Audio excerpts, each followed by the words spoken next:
Hey, Tony, thanks for taking some time to do this today. And Nathan, good Um, for you.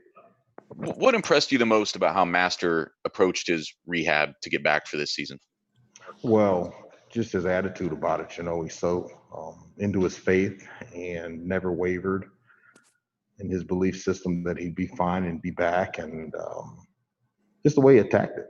When everybody else decided to go home, you know, away from Columbus, um, he, on the other hand, decided to stay here, stay put, kind of put himself in his one-bedroom apartment and just went to work and never complained. Just whatever he could do plus some was his attitude, and so just it doesn't shock me though. Master's the type of young guy that he will completely immerse himself into whatever he's doing, and so we expect nothing different with this rehab, and he did that, and came back in good order. Can you compare what he and Trey will give you in pass protection to what JK gave you last year? And also just how much does that determine how much playing time a running back gets or how many snaps they get, what their role is? Well, as far as determining playing time, if you can't pass protect and you can't play on third down, well then you're very limited.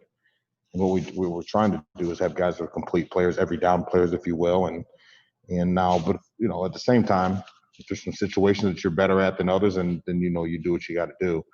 But we're trying to develop complete players that are every down running backs, and so pass protection is very large and it's very big in our offense as far as keeping our quarterback upright and keeping him clean. One of the things both of them do, they're longer bodied guys, which kind of helps them as far in relation to JK being a little shorter and shorter arms and things like that, and the stature, and they're bigger. They're bigger guys. Maybe not weight wise. Trey's about the same, but Master's definitely bigger weight wise, so they can hold up. They can hold up a little bit longer just because of the sheer size. Next up, Dave Biddle with 24/7 Sports and Brendan Gulick on deck. Dave? Hi, Tony. Hi. What stands out about Trey Sermon's running style, and what are your expectations for him this season? Well, he's a little upright at times. We got to get him to drop his pad level a little bit. He's kind of a longer strider guy. He's a guy that's a little deceptive as far as his speed. It doesn't look like he's really going, but then all of a sudden you look up and he's covering a lot of ground and he's covering space. So a little deceptive that way. He's a lot longer as far as his stature goes than some of the guys we've had here in the past. JK, Mike, stocky, shorter build. Even Zeke was real big through his hips and his thighs. Trey's not like that. He's not as bulky as those other guys. But he presents a lot of issues. Trey does a great job. He's really good coming out of the backfield, catching the ball and running routes, and he's a very capable and able and willing blocker. From the film that we watched him coming in here. I think he's a tough guy. So yeah. Is Xavier Johnson a guy to keep a close eye on this year? I know you got a deep, talented room, but he's a walk-on. But I know Coach Day's been talking him up. Is he a guy to keep a close eye on this year, Tony? Absolutely, David. Bring him up. He's had a standing been at receiver, came to running back, went back to receiver. Now he's back at running back. He's gaining weight. I think he's about 215 pounds, give or take. But another guy who understands, the routes and how to run routes and where he fits in the patterns and things like that, and continues to impress our entire staff with just the way he comes to work every single day. And he's done a nice job. Now, where that'll go as far as reps and things like that, time will tell. But he's done a nice job. I'm very pleased with him, and I love the kid. He's extremely mature kid and takes care of his business. And so excited about excited about the prospects for X.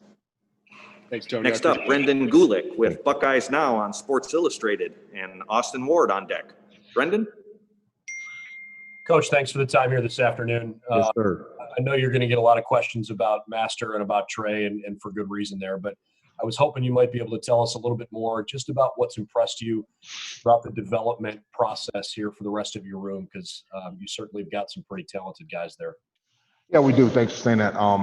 as all the tensions being garnered towards Trey, of course, being new and Master, as you said, but still Chambers has also had a really good growth spurt as far as his maturity in our offense, understanding and not that, he's eliminated some of that apprehension that he had as a young guy that is natural and normal.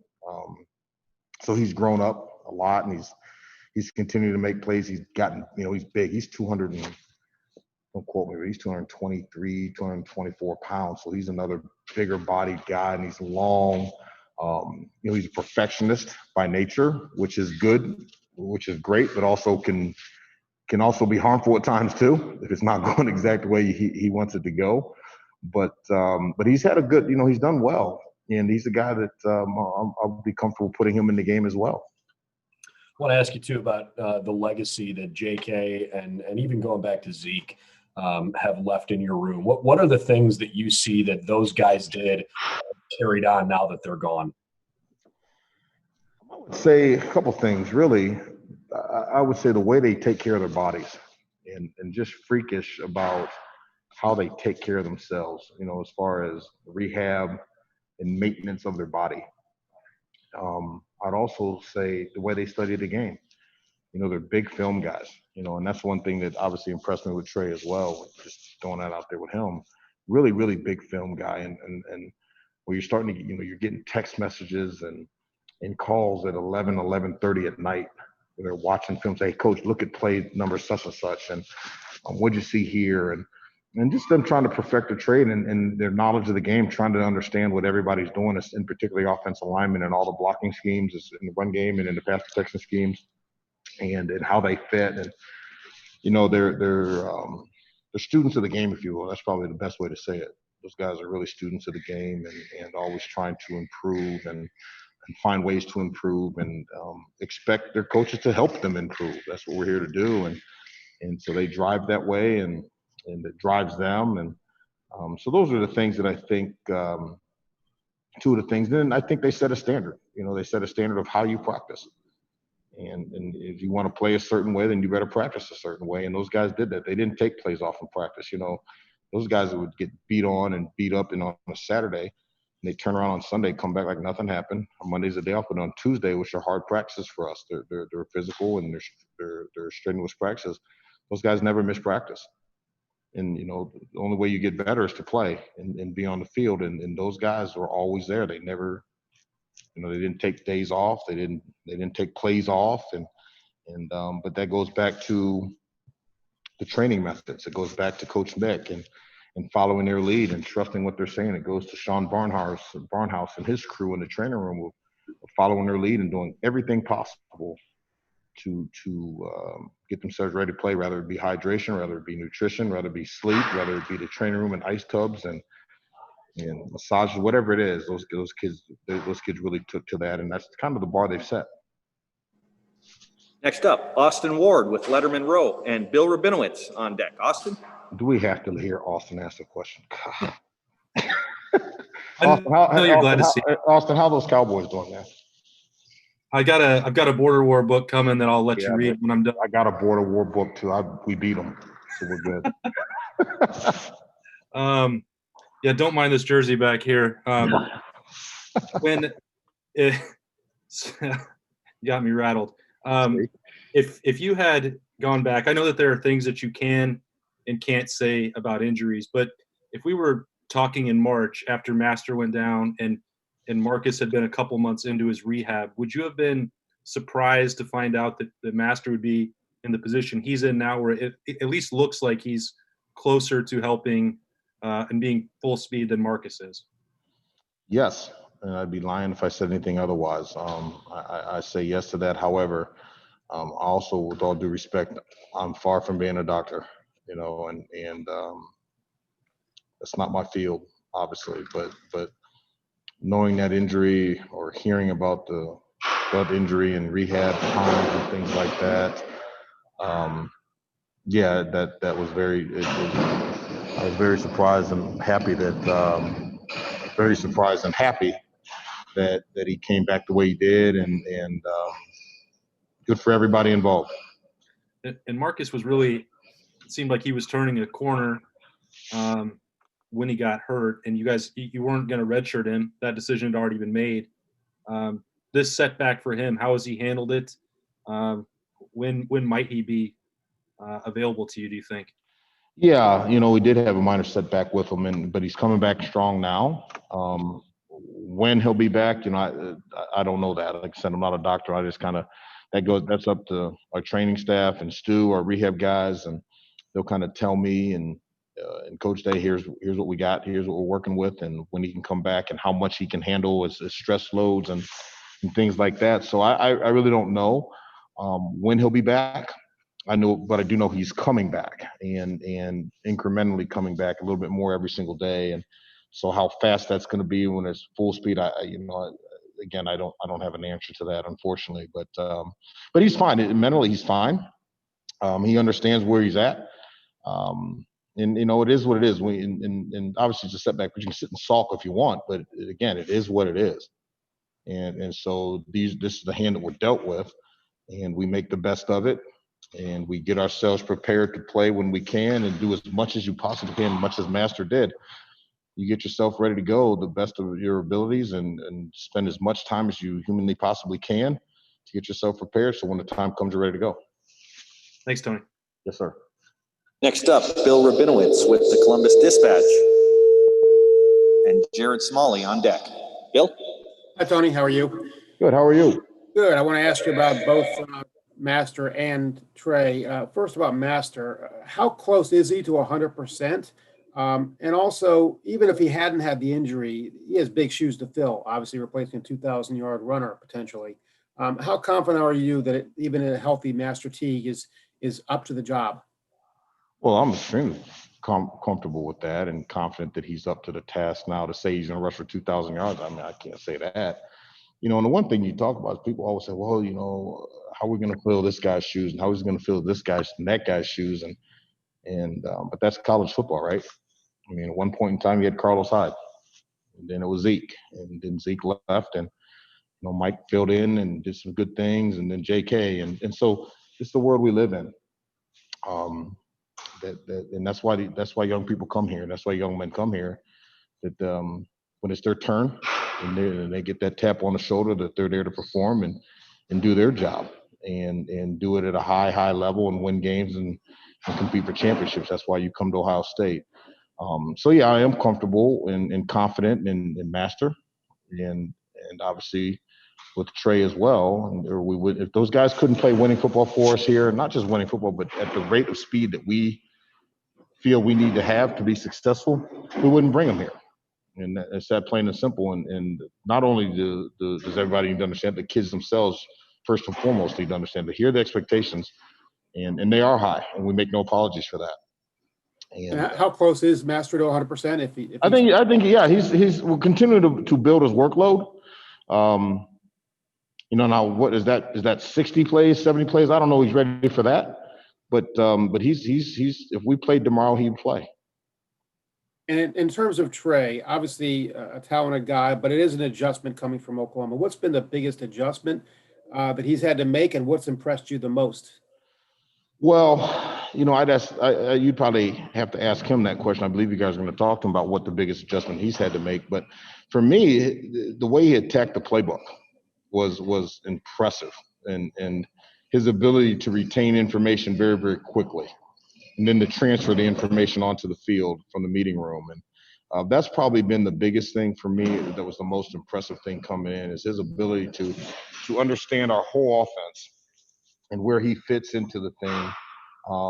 And he spent countless hours. We spent countless hours together.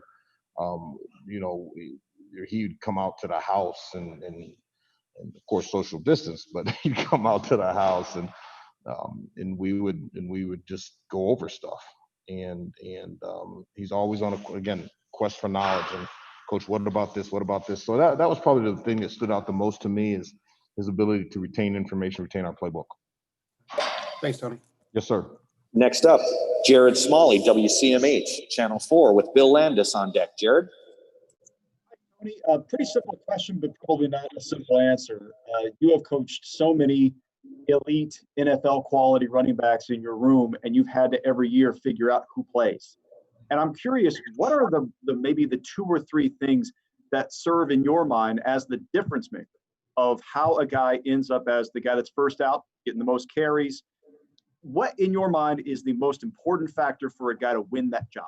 Consistency. The sheer consistency of what you're doing. And you can't be on that roller coaster and the highs and lows. Obviously you got to be able to make plays. Well, they are capable of making plays, or again, they wouldn't be here. But your consistency level of making the plays when the opportunity presents itself, and then obviously making a play when maybe something there's not there.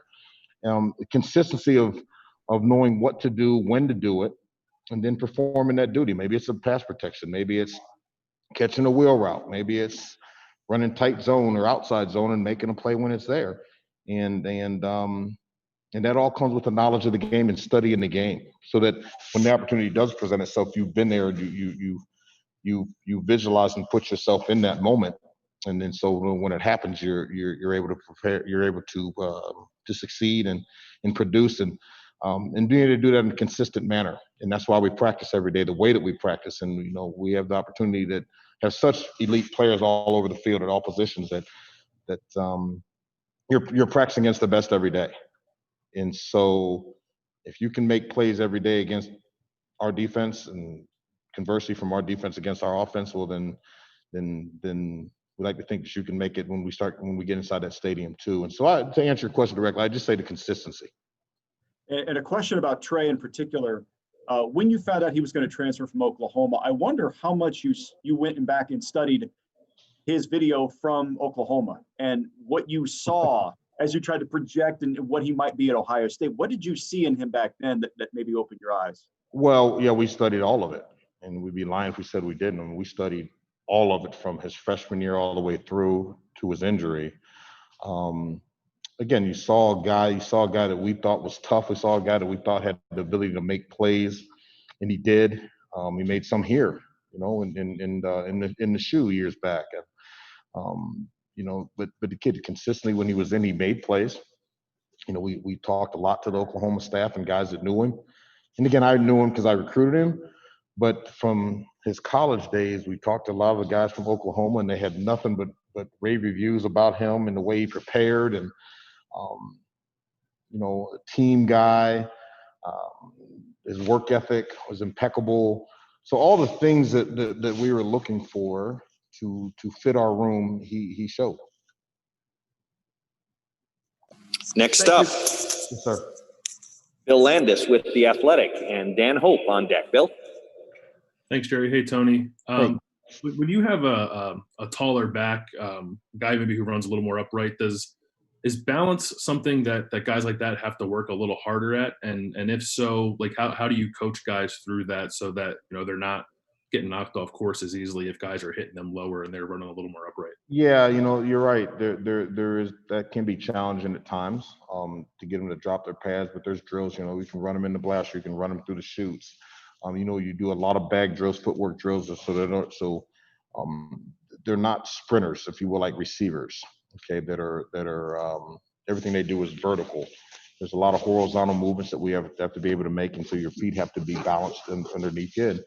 And that's drills and a lot of film work to show them here's the why, and keeping your balance and contact balance and things like that. So a lot of drills where he's running through things but they are running through things and you're just banging them and hitting them on the side and running through contact, running through bags with people holding them and actually running through some contact, things like that. So it's a process.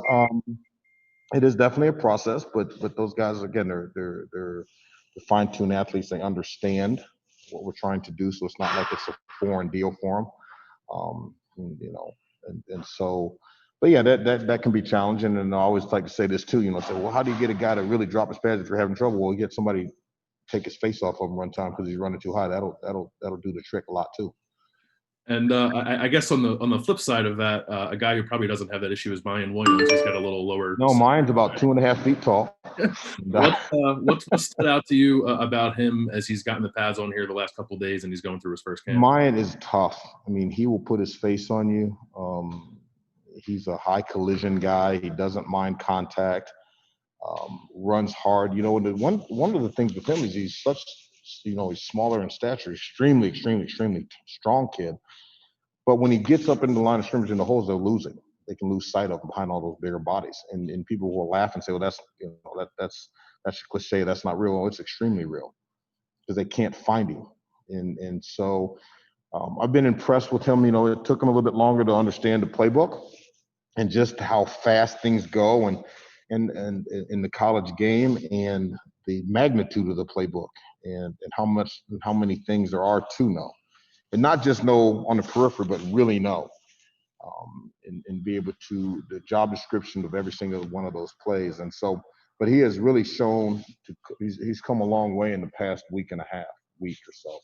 He's really starting to really understand it more. And yeah, so I'm pleased with him and where he's going. And those kids love him. He doesn't say boo, doesn't say anything. You know, he just kind of takes it. And so you got to drag some things out of him when you're asking him questions. And if you ask him questions, just say, yes, sir, I got it. But so you got to kind of elaborate and tell them, okay, well, why do you get it? Well, why do you do this? And have them explain it. And the older guys are really good with him too, as far as helping him understand. But he wants to be a good player and do well. And so he's coming along and pleased we have him here. Thanks, Tony. Yes, sir.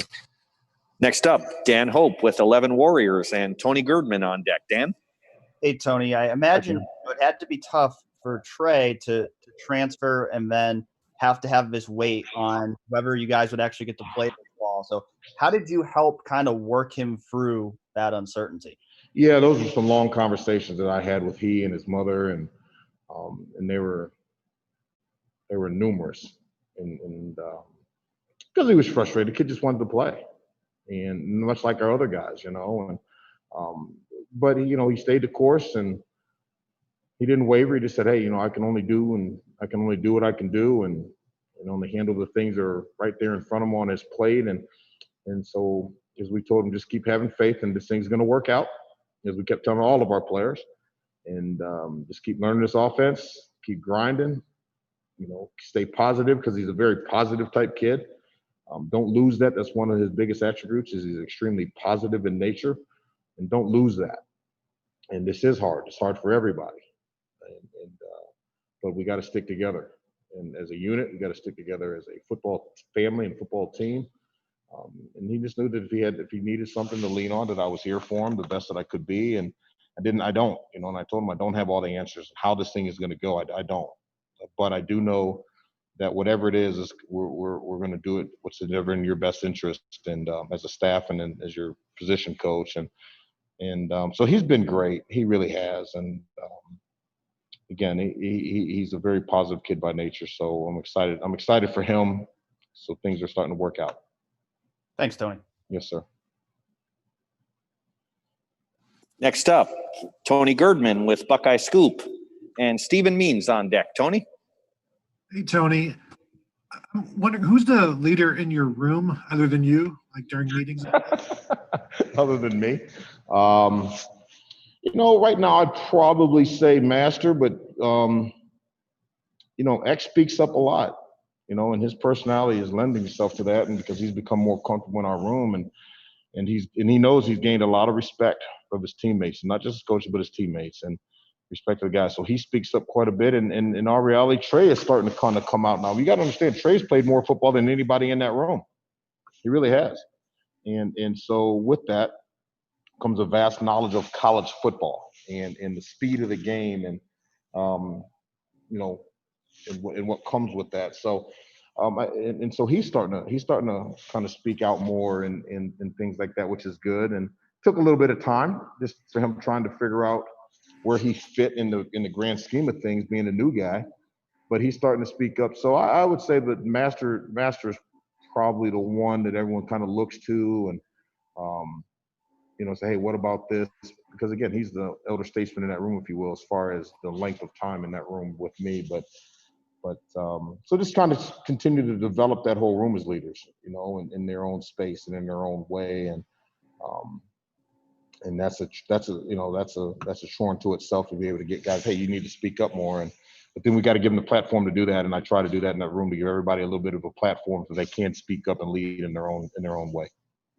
And then a change of pace for you. I'm sure you've seen him quite a bit in practice. What do you think of Pete Werner as a linebacker? Ooh. Yeah, well, what Pete's a heck of a player, and he can run. He's agile. He's tough. He's a physical guy. He presents some issues for my backs as far as blitz protection because he is long and he's athletic enough that he can pick it, get on an edge and beat you on an edge. But at the same time, he's physical enough and strong enough that if he wants to, kind of pin his ears back and run through your stripe or your helmet, he can do that too. So he presents some problems, but what a team guy, and he's a great leader in our locker room and for our football team. Thanks. Yeah. Next up, Stephen Means with Cleveland.com and Tim May on deck. Stephen? Hey, Tony, how you doing? Hi. You've used the two-back system plenty of times in the past before, but to recruit to that kind of philosophy is a different situation. When you're going out there and you're looking for that, how important is it not only for those guys to kind of buy into that idea, but also complement each other? Well, I think, if you're forthright and honest with what you're doing, and everybody knows right on the front end, this is what we're doing and here's why, it usually works out for those that are willing to do that. And for those that aren't, well, then they get off the ship real fast, right? So to say, is it hard? I don't know if it's hard. It just depends on your approach to things. And my approach has always been to be as honest and forthright as I can. And then here's why we're doing what we're doing. If it's one guy, here's why it's one guy. If it's two guys, here's why it's two guys. And here's the type of guys we're looking for. So, to say is it hard? It depends who you talk to, I guess. To me, I don't think it's hard. You just tell them what it is, and you find the guys that are willing to be involved in that. And are you looking for similar styles or just complementing styles? Again, you don't want the same player, obviously, but you want guys that, again, as I said earlier in this session here, that you want guys that you can develop to be complete players. And some guys' skill sets may lend itself to be maybe he's a little bit better in this area than this guy. But both of those things can be developed and hopefully developed at an elite level. But to get the same guy, no. But there's going to be a lot of similarities too, just based on what we do as an offense. You better be able to run the ball in between the tackles. You better be able to make some plays out in space as well and on the perimeter. You better be big enough where you can hold up in pass protection, but at the same time, a guy that we can put you out and use you out of the backfield to catch some balls. And if you're a guy that's maybe not as good as maybe you're a better pass receiver than I am, as I will continue to work on that skill set. But that's more your cup of tea than mine, if you will. So we can kind of balance it out that way if that answers your question. Thanks. Yes, sir.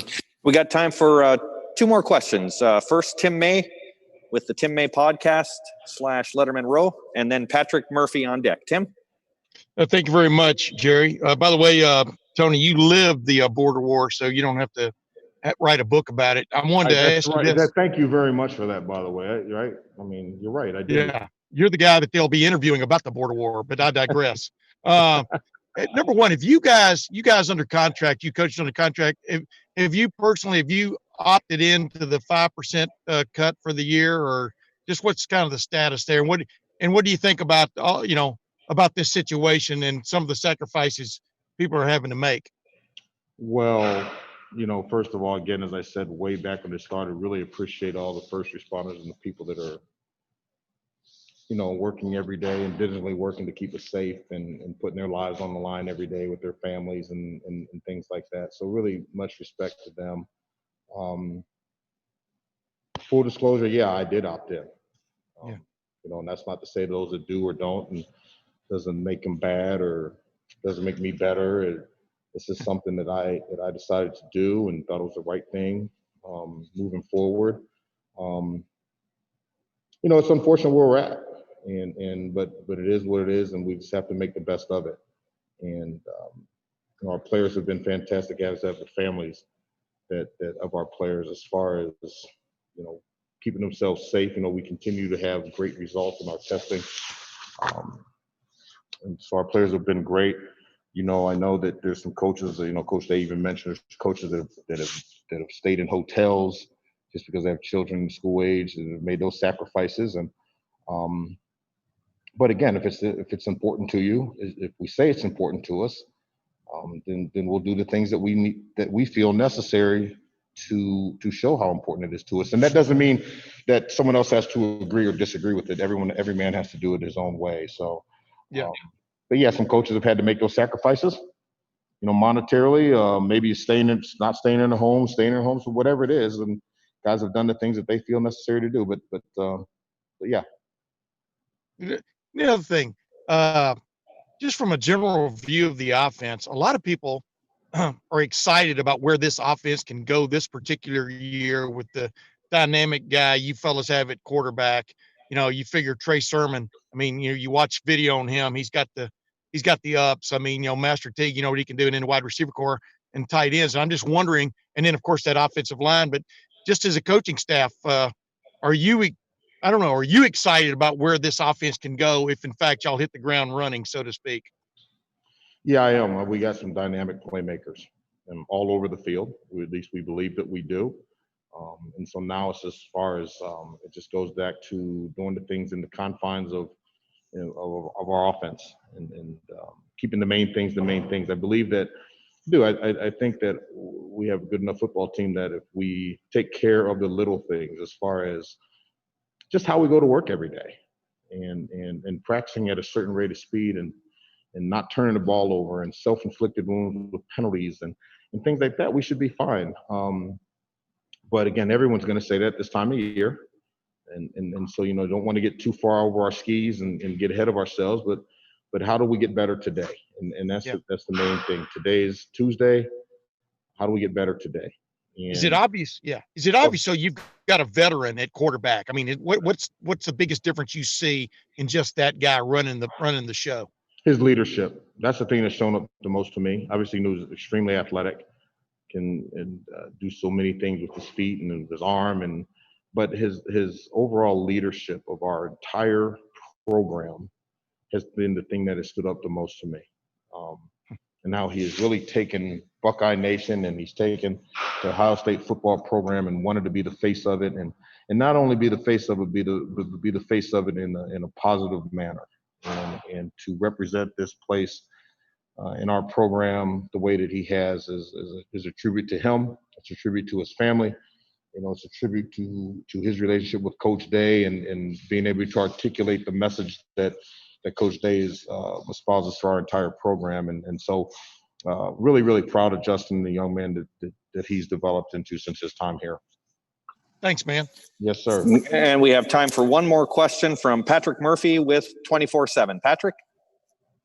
Hey, Tony. Hi. How are you? I'm good. How are you? Great. You were discussing recruiting towards a platoon group at running backs a few months ago. I'm curious when and how you make that decision. You've done it before with JK and Mike. Last year, obviously, it was more JK. What indicates to you whether you want to have one guy handling the load or whether you want to split it up between 2 or 3 guys, however it may be? Again, it goes back to consistency and, who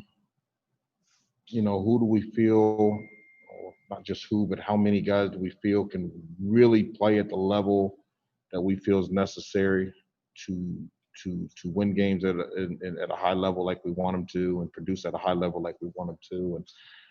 And that shows itself and lends its hands at practice. And so that's kind of, to say how it's going to go, I don't know. I know that everyone says, well, talk to Coach Wilson, he said this. Well, then okay, well, maybe it goes that way. We'll see. I don't know how it's going to go yet. I mean, I have a pretty good idea. I have a very good idea of what it's going to probably look like. But a lot of it just depends on how again, the consistency in practices and the things that game plan lends itself to, and how those guys fit into it. So the next question you're going to ask me is, okay, what's the plan, right? Well, I mean, that would be ideal. Well, I'm not going to tell you. No, I don't know. I have an idea, but that'll iron itself out here in the next couple weeks. Okay. Tony, you've been very gracious with your time. If you have time for one more question, I'd like to get Jeremy Birmingham in for one question. Anybody but Jeremy, I can do it. Jeremy? No, go ahead, man. Hey, Tony, from a personal perspective, Yes, how sir. rare is it to have a relationship with a player after he's signed elsewhere? Like to continue a guy that you recruited, how unique is it to carry that relationship forward? With all due respect, Jeremy, how rare is it for me? It's not unusual for me. I can't speak for anybody else. It's not unusual for me whatsoever. I mean, again, it's not with everybody, but there's certain kids that you just build a bond with, and it's not like you're talking to those kids every day or even every week. But if I'm assuming you're talking about Trey Sermon and that relationship that started so many years back, and we had a need. There were some things that he needed or felt he needed, and it fit our needs. And so it's kind of like, well, I know what that guy is over there, and I know what these people are over here. So, and that was a relationship that was a positive one, and it ended on a positive note with us going one way and him going the other. And so it was an easy transition as far as getting to know each other. And it wasn't like, we had to reestablish this deal and figure out what went wrong, because nothing went wrong. It just is what it is. And but I think if you do things right, and if, I believe that if you do things the right way and you're forthright and you're honest, and you get the same level of respect that you want to have, you get the same level of respect from the other side, that everybody understands there's a business side of this too. And if things are done properly and the relationships are real and transparent relationships, and when I say they're unconditional relationships, meaning that if just because you don't do what I want you to do doesn't mean I think you're a bad guy. It's just, it is what it is, and those relationships are unconditional. That they have a way of coming back to you later if the situation presents itself, and that's kind of what happened with Trey. But to say that if anybody's doing it another way, I'm not saying that's wrong or bad. It's just each his own. I guess, is that something that you feel is cultivated at Ohio State? Because obviously I cover the Buckeyes, so I don't really see it everywhere else. But between Trey and then Antoine Jackson in the last couple of years, it's two very unique situations where in the recruitment, they were very close to choosing Ohio State and then ended up there anyway. And I just wonder if that's a unique thing with your coaching staff. I don't know. Again, I don't know that's happening in other universities and institutions and programs, but I do know here that, not to put myself in this category, but I can talk to you about the other, 9 assistant coach and full-time coaches and the head coach, that those relationships with our coaches are very transparent and they're real. And it's not just football. And there's a genuine care for young men and their lives and building their lives, and the mentorship that comes along with it. We just happen to be able to do it in the name of football, but they're very transparent relationships with our entire staff. And so does it shock me that someone may say that about our staff? Not once. It would shock me otherwise if they said anything other than that, to be honest with you. Just knowing the men of character that Coach Day has established on this staff. And so it's an honor to work with those guys. It's an honor to work for Coach Day and with Coach Day, and because they're real relationships and they're real conversations every single day. And some of them are very hard conversations, but that's okay. That's part of being transparent, and having unconditional respect and love for one another is to be able to have those transparent, sometimes hard conversations. And I think if you were to talk across the board with our staff, you would find that the same conversation we have with our players are the same conversations that we have, like I have with my 3 sons. They're the identical conversations. It doesn't mean you got to like them, but they're real. And at the end of the day, when those kids know that you care about them, what will they not do for you?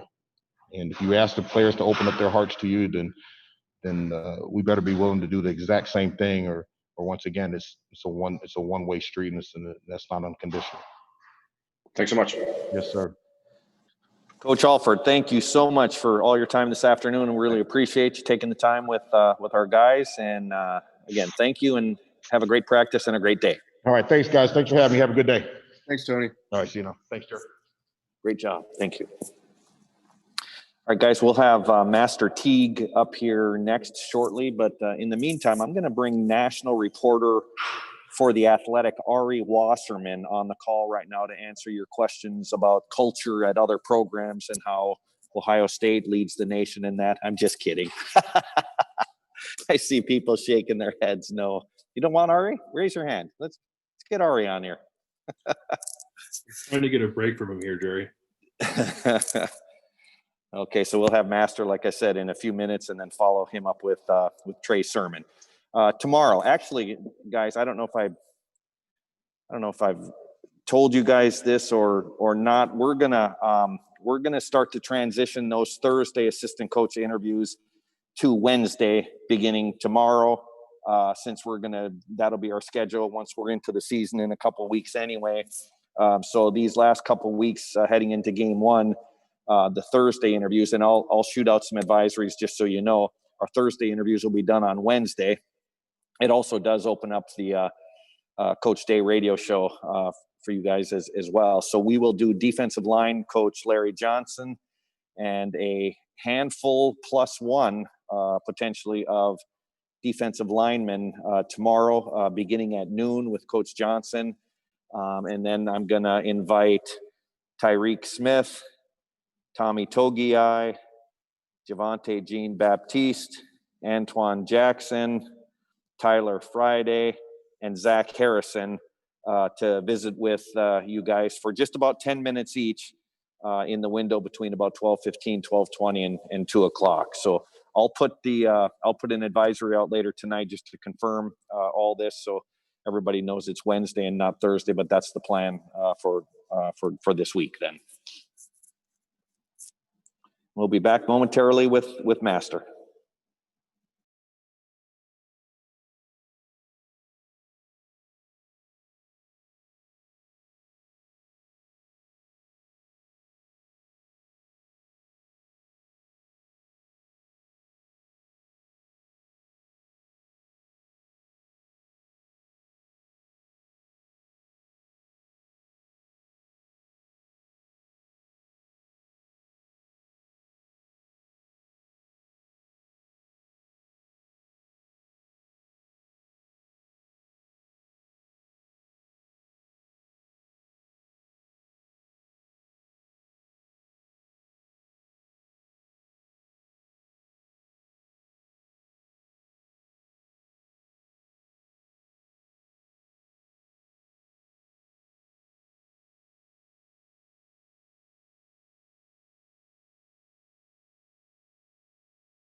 Okay, we are going to open it up.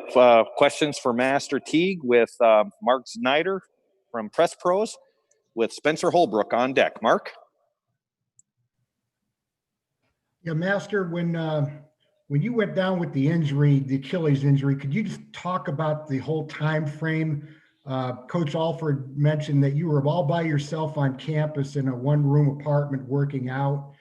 And could you just talk about the entire process and if you thought that your season might get lost or might get really abbreviated? Now, I know that's a lot to talk about, but there it is. No, yeah, I mean, of course, when it happened, I wasn't excited about that. Of course, definitely was unexpected circumstance that happened, but I had some good people around me, and of course, with COVID happening, it was a big deal that none of us kind of could predict at that time. So I just had to be disciplined and do everything that I was told to do by the trainers and the staff here in order to get right. So I worked hard in my apartment and woke up every morning and did my training, did my treatment. After a while, I was able to go to the James Crane facility and do treatment there. And of course, once things got back a little here, I got here and started working with our trainers here, specifically here. But it was definitely another chance for me just to grow as a person, as a man, as a player, and continue to build disciplines in my life, to help me with certain things on down the road. So definitely, I felt like that the Lord was definitely with me throughout the time, and that I was going to be able to play this season, and I'm grateful that we're having one. A little delayed, of course, but nonetheless, I feel good and blessed to have gone through it. Definitely at the time when it happened, I didn't want to go through it, but I feel like everything happens for a reason. So definitely think it was a good experience for me, just growing. Sorry about that. Next up, Spencer Holbrook from Lettermen Row with Nathan Baird on deck. Spencer?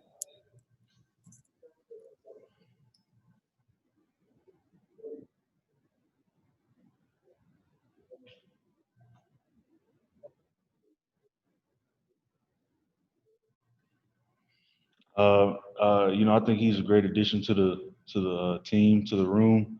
High character guy. Very disciplined, and I think he learned very very quickly. Our offense and everything, and he's looking good. So we're excited to have him, and also just another chance to compete, another chance to make each other better, make everybody better in the room. So I think he's going to be a great compliment to the room. Next up, Nathan Baird with Cleveland.com and Dave Biddle on deck. Nathan? Hey, Master, we haven't had a chance to talk to you for so long. Can you just take us back to that first day of spring practice?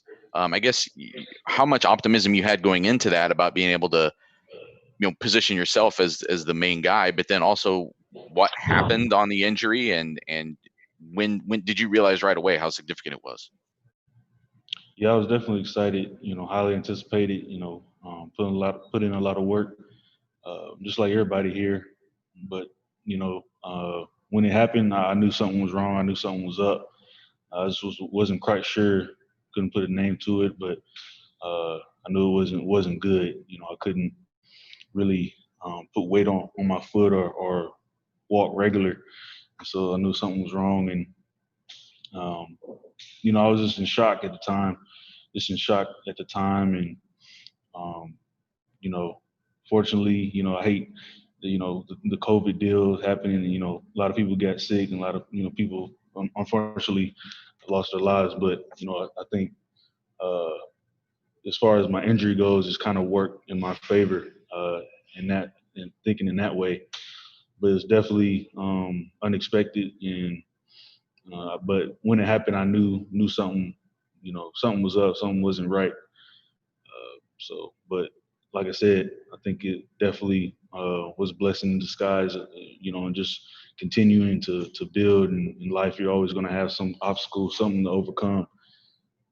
So for me, that was just one of the obstacles that I had at that time. How much of sort of a chip on your shoulder is there, just feeling like you still need to prove yourself in some way compared to last season? Regardless of the injury, was that something that was motivating you or is still motivating you? I mean, definitely, you can always improve, and I'm not at my best. I wouldn't, I don't feel like I was at my best. Last year is always each year just get better, and just continue to prove just to my teammates, to this university, to myself that I'm my capabilities, are elite, and just ultimately, my ultimate motivation though is just to serve the Lord in what I do. And of course, I'm not perfect. Nobody's perfect, but I just give Him thanks for positioning me where He's positioned me. I just want to be a good steward of that, and do my best in that for His glory. So that's kind of my take. Next up, Dave Biddle with 24/7 Sports and Brendan Gulick on deck. Dave? Thanks, Jerry. Hi, Master. You got a chance to play a lot last year, Master, as JK's backup. You put up pretty good stats, especially for a backup. Just as you reflect on your redshirt freshman season, what comes to mind? I think one thing that comes to mind, it was definitely a great experience. I think it was good to see, an elite back ahead of me, how he worked, and how he studied the game, and how he just came to work every day. Good example for me. But definitely, I think this year I feel like I'm a way better player. Gonna be a way better player, and I think because also last year I didn't feel like I had a good enough. I wasn't my full self as a running back. I don't think, even though I did decent. I didn't get the agility that I would like to have gotten in the off seasons, and because I dealt with some things during that time too, as far as my body. But with this injury, I feel like I've been able to just rebuild myself in a different way, and I think it's going to work out great for me this year. That's interesting. I mean, especially coming off the injury, you feel like you're way better. Can you expound on why you feel like you're way better? Just like I said, I was able to kind of not totally restart, but add some things into my regimen, into my preparation of having a season. And of course, there's still some little things you need to get used to, as we haven't really played football and had pads on since a long time. So there's still some things physically, we still got to work on building that toughness as a team and everything, and individually. So definitely that part will come, but ultimately I feel like I just feel better in my body and my body control and just every the mechanics of it. I think it has something to do with just me being able to kind of restart and rebuild from the injury. Yeah. Thank you. Next up, Brendan Gulick, Buckeyes now on Sports Illustrated with Austin Ward on deck. Brendan? Hey, Master. Nice to talk to you. Hey, I think it's probably fair to say that we've kind of come to know that you're a pretty mature young man, and that you're certainly ingrained with your spirituality. And I'm curious if you can maybe give us a little bit of insight into this process, and if you're willing to share with us maybe some of the tough moments that you've had where you battle tough thoughts. Rehab's a tough thing to go through. You battle doubts. You wonder what the future looks like. Was there something that somebody said to you, or a defining moment for you that really helped you push through on a day that might have been pretty difficult? I guess one of the struggles I had, and I think a lot of people maybe experienced during the time, was just just kind of frustration of you don't really know what's ahead. and you don't really have a clear insight to where you're going. No direction in that way as far as, the season or and COVID. So that was kind of the frustration. I handled it well pretty much through the time when we were really locked down. I was really on my own and everything. And but towards, this probably recently, like last month or whatever, I was, still struggling. I was struggling with, just not knowing what was going on and, where we're headed. And I think, I just had to really pray over that and ask the Lord to give me patience. And because ultimately, like I said, this is a gift. Being here at this university is definitely a blessing. But, my identity is ultimately in Christ. So that's where I find my ultimate satisfaction. And so I just had to pray for patience and make sure I had to align myself with the Lord and just trusting him that he was going to, good. It's all going to work out for the good, no matter which way it went. And just looking at it like that, in that way, kind of helped me, get through some of those tough times. And how about your relationship with your dad? Because we saw him as one of the forefront figures as part of the parents group that was pushing for the season to be brought back. Can you tell us a little bit more about, the relationship that you have with your dad? Yeah, definitely. Me and my dad, me and my family are really close. Parents, basically your biggest advocate, and they fight for you. My dad, definitely thought something was wrong with the situation going at hand. So, if he thinks something is off, he's going to attack it. He's going to try to, make it right. So it's definitely a good example for me as a young person, continue to grow into a man, and really stand up for what is right, what is good, what is praiseworthy. So I definitely appreciate, my parents and my dad in that. Like I say, yeah, he was a big help as well. I talk to them pretty much every day, and so definitely appreciative of my parents, my father.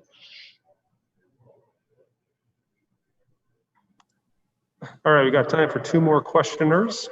We will start with Austin Ward from Lettermen Row. Austin.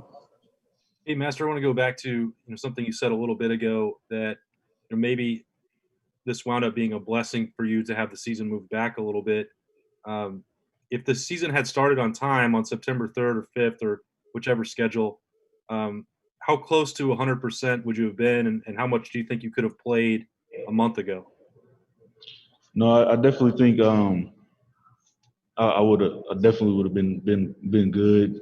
I think would have been 100%.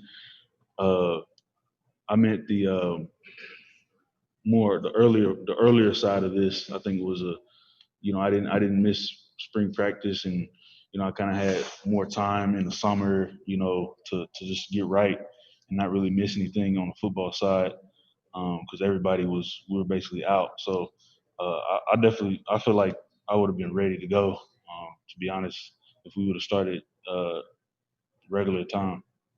Because Coach Alford seemed like he wasn't quite willing to say Master is fully 100% even right now, or that he could do 60 or 70 plays. When you go through a practice and a week in pads, like, how do you feel? Do you have any mental, physical restrictions at all as you're testing, try and get back on that Achilles? No, I mean, like I said, I think nothing with the Achilles, but just getting used to playing ball again, playing ball in the physical aspect, because it's been so long. So I've been feeling good, no worries. All right, and the last questioner for Master is going to be Bill Rabinowitz from the Columbus Dispatch. Bill.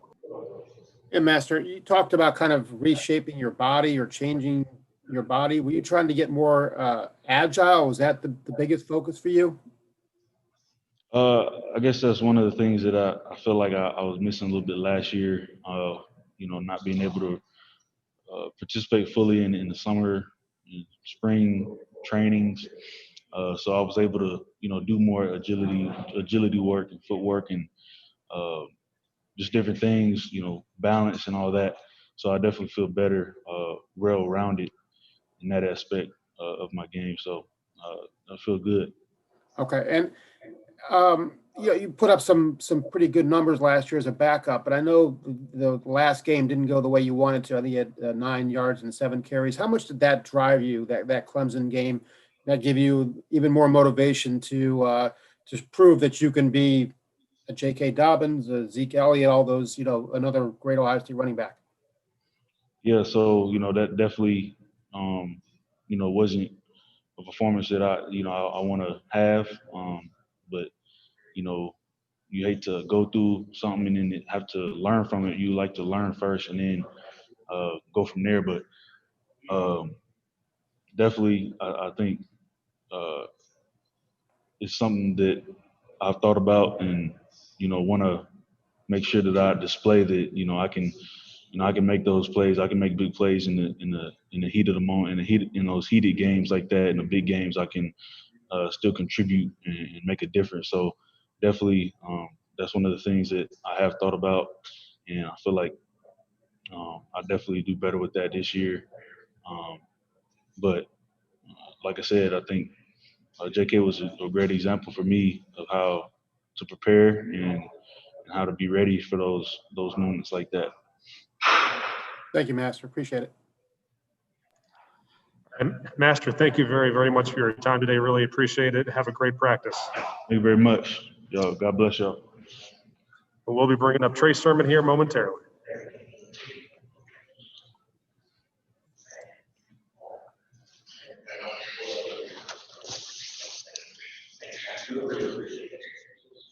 Okay, you got it.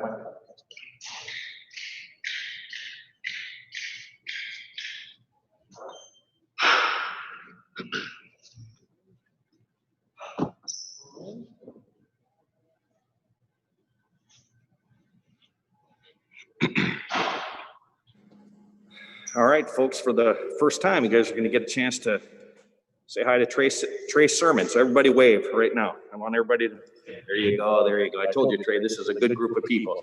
So we're going to open up questions for Trey Sermon with first questions comes from Jared Smalley with WCMH Channel 4 and Bill Landis on deck. Jared? Welcome to Columbus, first of all. Let's go back and figure out your path here. Why you ultimately decided to leave Oklahoma, and why you selected Ohio State. You could have gone anywhere. Why did you want to be a Buckeye? I just fell in love with the culture here. I mean, it's a great coaching staff, and I mean, just great players here that I've known throughout the recruiting world, and I mean, I just felt like it would be the best opportunity for me. Trey, you were coming off a knee injury and some uncertainty at Oklahoma.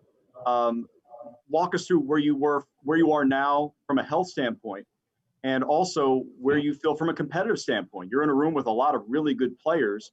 Your personal health and the health of the competition in that room. Coming off a knee injury, I mean, it was pretty tough, but I mean, I've managed to, throughout like quarantine and everything, just managed to, I mean, just get back to 100%. And I mean, that's where I am now. I mean, this is the best I ever felt, I mean, my entire career. And I mean, just to be in the room with like guys like Master, Steele, Xavier, just all great guys. And I mean, we come in and we compete every day. Next up, Bill Landis with The Athletic and Dan Hope on deck. Bill? Hey, Trey. Coach Alford was talking about, one of the things he wanted to work on with you was running behind your pads a little more, maybe running a little lower since you're such a taller guy compared to most other running backs. Just how's that going for you? I'm sure that's something you've worked on in the past, but working with Coach Alford here for the last few weeks, how's that been going for you? It's been going pretty good. I mean, especially since we've been able to put back on pads and everything. So, I mean, that's kind of been more the focus point. I feel like so far, like I said, I mean, it's been going pretty good. I mean, I am a taller running back, and I mean, I kind of already knew that. So it's like throughout my career, I mean, I've always tried to just lower my pad level upon contact and everything. And I mean, I feel like I'm definitely getting better at it. And when you were sort of going through the transfer process, what about this offense was appealing to you? Why do you think your skill set would work well with what they do here?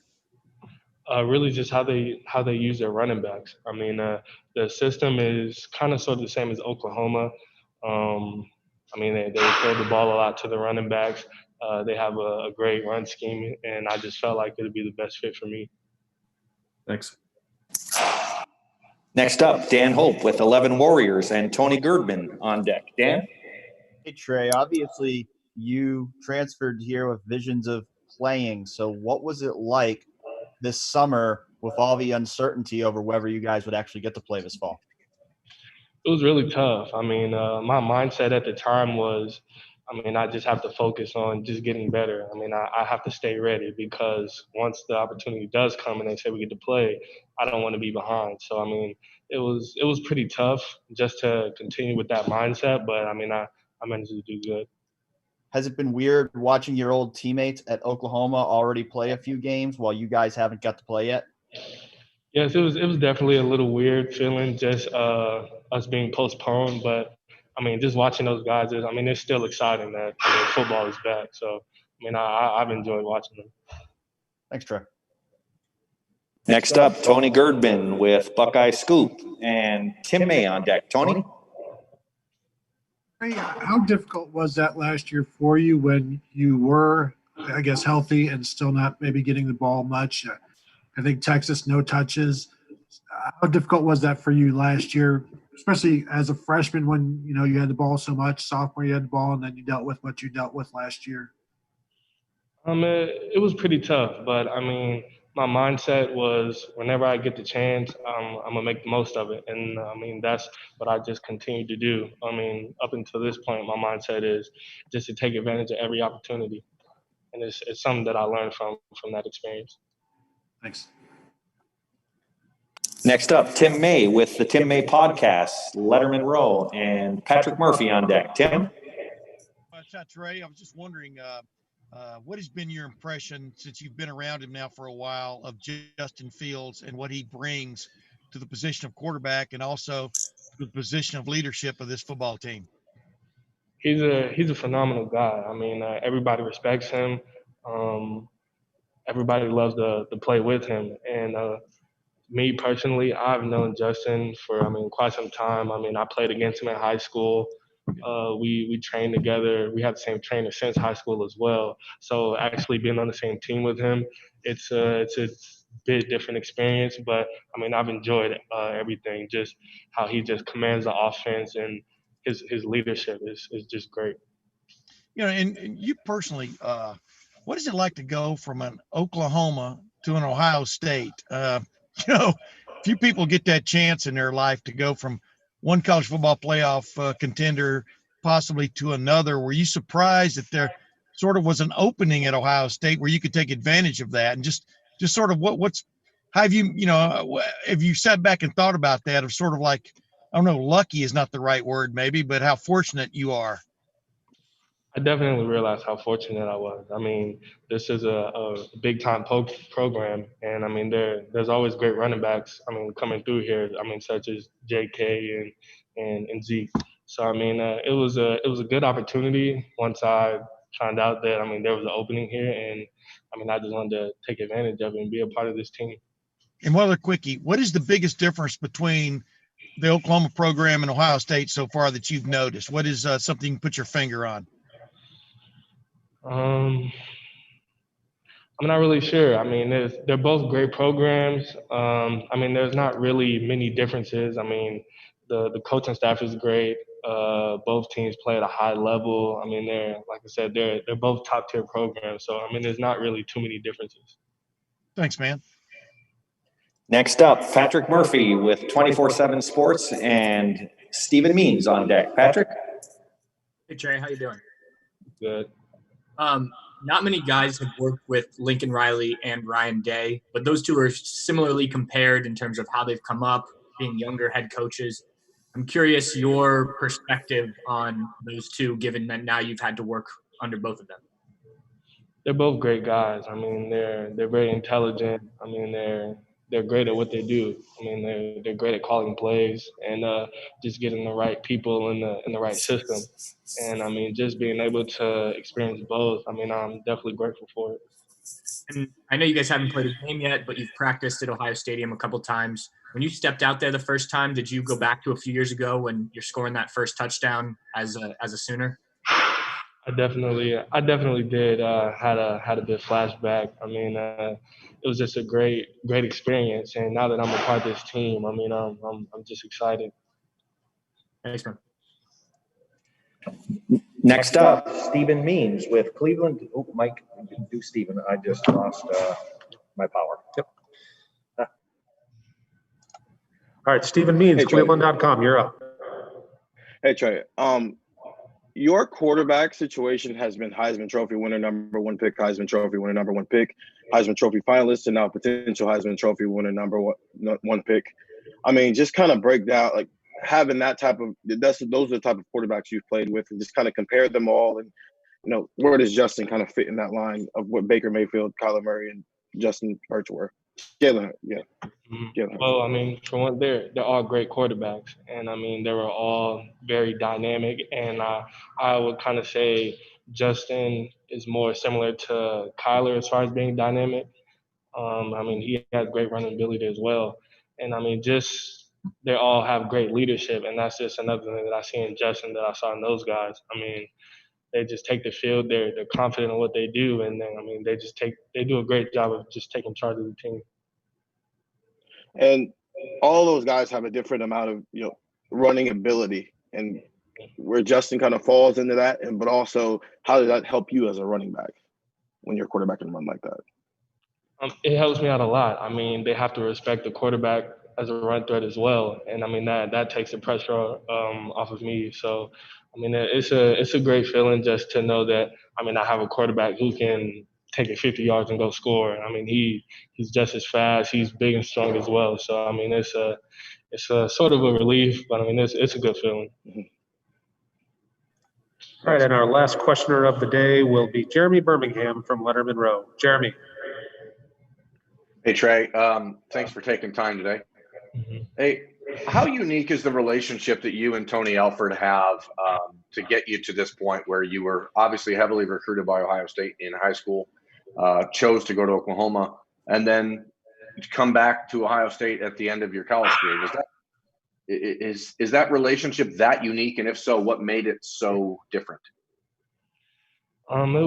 We just established a great relationship as soon as he started recruiting me out of high school. And I mean, although I went to Oklahoma and I had my years there, I remember after we played him, I mean, we talked a little bit after the game, and he was just checking in with you how I was doing. So it's like now, once we got to this point, it's kind of just we picked up where we left off, and it was just unique because, I mean, Coach Alford's such a genuine guy, and I mean, all the players he comes in contact with, he really cares about them, and I feel like that was just the thing that stuck out the most. Is that something that you can pinpoint as being unique with him, or is there other coaches that recruited you throughout high school that you still talk to? And you mentioned the coaching staff in general at Ohio State. I'm curious if you've seen that sort of attitude permeate through the entire staff. I definitely feel like that's what's unique with him. I mean, there's many coaches that still keep a good relationship with players, even though they go to different schools and everything. But I feel like with him specifically, that's what was really unique the most. Because, I mean, you just don't find that too often. And, I mean, how was it the way that relationship developed over the last few years? I mean, was it just like a phone call every couple months? I mean, how often did you guys stay in touch? And who was generally leading that? Was it you or him? We didn't really stay in touch too often just because, I mean, we were both so busy. I mean, he had to coach the guys here, and I mean, I was just trying to find my way through college, just get everything established. But I mean, once we did every so much, it was really just me just checking in and just communicating with him. Thanks, man. Appreciate it.